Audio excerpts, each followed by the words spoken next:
Defense in depth is a cybersecurity approach that uses multiple layers of security to protect data and information.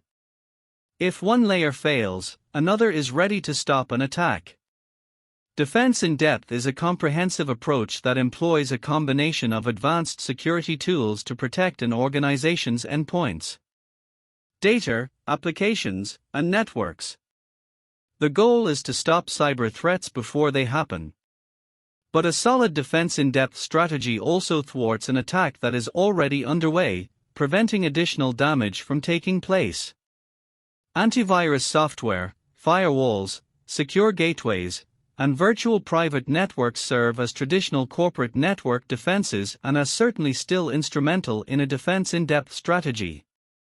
However, more sophisticated measures, such as the use of machine learning to detect anomalies in the behavior of employees and endpoints, are now being used to build the strongest and most complete defense possible. Defense in depth strategy is the idea that a single security product cannot fully safeguard a network from every attack it might face. However, implementing multiple security products and practices can help detect and prevent attacks as they arise, enabling organizations to effectively mitigate a wide range of threats.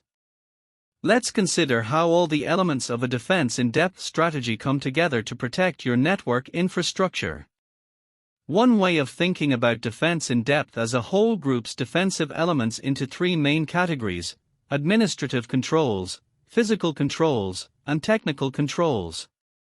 Administrative controls are the big-picture organizational strategies that create a secure environment. These might include policies that lay down how InfoSec tools are chosen and rolled out, procedures for safely handling data, and frameworks for managing the risk of connecting with the systems of third-party vendors. Physical controls are in some ways the simplest, but they are often overlooked.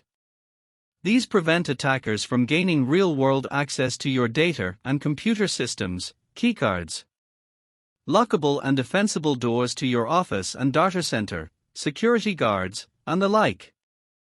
Remember, some social engineering attacks begin with a physical intruder conning their way into your facility by pretending to a colleague or food delivery worker. Technical controls are the layers of security tools we've been discussing, for hardware, software, and the network. Let's take a deeper dive to understand what's entailed here.